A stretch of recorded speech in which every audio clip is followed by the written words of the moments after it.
காங்கிரஸ் கட்சியின் தேசிய தலைமையோடு பேசி விரைவில் வேட்பாளர்களை அறிவிப்போம் என்றும் அவர் தெரிவித்திருக்கிறார்.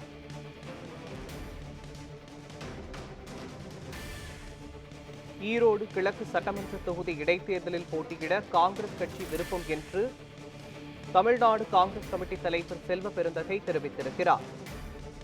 இது தொடர்பான விவரங்களை வழங்குவதற்காக நமது செய்தியாளர் சாமுவேல் எபினேசர் இணைகிறார்.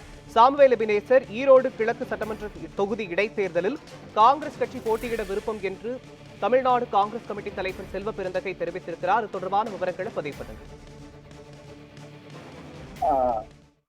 மோகன், சமீபத்தில் ஈரோடு கிழக்கு மாவட்ட காங்கிரஸ் எம்எல்ஏவாக இருந்த ஈவி.கே. இளங்கோவன் உடல்நலக்குறைவால் உயிரிழந்திருக்கிறார். அவரது மறைவுக்கு பிற்பாடு தற்பொழுது ஈரோடு கிழக்கு சட்டமன்ற தொகுதி காலி என சட்டப்பேரவையில் அறிவிக்கப்பட்டிருந்தது. இந்நிலையில் இன்று தேர்தல் ஆணையம், அதாவது தேர்தலானது டெல்லியும் மற்றும் ஈரோடு கிழக்கு சட்டமன்ற தொகுதியில இந்த தேர்தலை அறிவிச்சிருக்காங்க. இந்த நிலையில தற்பொழுது மீண்டும் காங்கிரஸ் கட்சியினரே அங்க போட்டியிட தயாராக உள்ளதாக தற்போது தமிழக மாநில காங்கிரஸ் தலைவர் ஈவி.கே.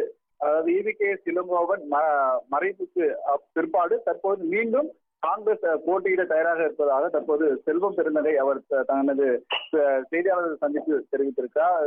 காங்கிரஸ் மாநில தலைவர் செல்வம் பெருந்தகை கூறுகையில், தமிழ்நாடு முதலமைச்சர் மு.க. ஸ்டாலின் உடன் ஆலோசித்த பிற்பாடே தங்களுக்கு ஈரோடு கிழக்கு கிழக்கு சட்டமன்ற தேர்தலில் போட்டியிட விருப்பம் உள்ளதாகவும், அதை கூட்டணி கட்சிகளோடு இணைந்து இந்த கூட்டணி குறித்து இந்த தேர்தலில் போட்டியிடுவதை குறித்து முடிவெடுக்கப்படும் என தெரிவிக்கப்பட்டிருக்கிறது. குறிப்பாக 2026 சட்டமன்ற பொது தேர்தலானது வர இருக்கக்கூடிய நிலையில் தற்பொழுது இந்த இடைத்தேர்தலானது ஈரோடு கிழக்கு சட்டமன்ற இடைத்தேர்தல் காலி என அறிவிக்கப்பட்டதுக்கு பிற்பாடு தற்பொழுது இந்த சட்டமன்ற கூட்டத்தொடரில் இந்த தேர்தலானது